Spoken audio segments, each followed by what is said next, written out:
Título: La mansión Bonfante. Autor: Jaime Gil de Arana. Editado por Letrame Grupo Editorial. Capítulo 1: La mansión Bonfante. Asomado al balcón de su casa, Óscar observaba el insólito trajín de personas que se movían en la casa que tenía enfrente, que era conocida en el pueblo como la mansión Bonfante. Un ejército de obreros, pintores, jardineros y demás profesionales se dedicaban a la rehabilitación de todo el conjunto con un frenesí que delataba la prisa que el propietario tenía por terminar la obra. De los miembros de su familia, solo su abuelo recordaba la época en que la casa estaba habitada y, aún así, de forma esporádica.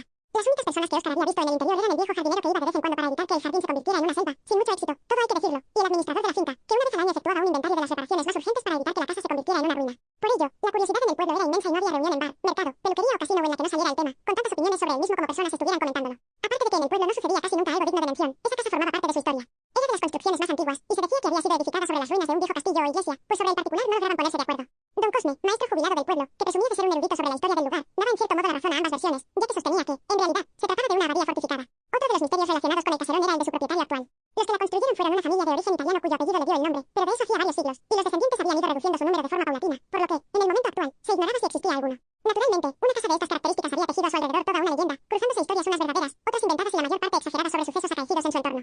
Pensaba Óscar en todo esto cuando, de repente, tuvo la impresión de que era observado. Como si una fuerza le obligara a hacerlo, elevó la mirada hacia una de las ventanas superiores de la casa, y le pareció vislumbrar un rostro de mujer enmarcado en una larga melena rubia que le miraba fijamente. La cara desapareció tan rápidamente que Óscar quedó en la duda de si realmente lo había visto, o había sido una especie de alucinación. No sabía por qué, pero el hecho le produjo una extraña desazón. No estaba turbado por ser mirado, pues era un hombre joven, muy atractivo y ya estaba acostumbrado a ser blanco de las miradas femeninas cuando entraba en cualquier lugar público. Tampoco era la apariencia de la mujer, pues la visión fue tan rápida que ni siquiera podía precisar su edad, pero aparentemente era hermosa. Fue la intensa comunicación telepática que tuvo con ella en ese momento, lo que le había dejado sumamente perplejo. En su mente había aparecido claramente una voz femenina que de manera jovial le decía: Hola, Óscar. No podía saber por qué, pero intuitivamente sabía que el mensaje provenía de aquella mujer. Mientras tanto, Elena, que era como se llamaba la joven que Óscar había visto en la ventana de la mansión, estaba cómodamente sentada en una mecedora al lado de la chimenea del gran salón, y reflexionaba sobre los recientes acontecimientos que le habían conducido a aquella casa, dando un repaso mental a lo que había sido su vida en los últimos años. Su madre, última descendiente de los Bonfantes, había fallecido en un trágico accidente hacía unos 7 años.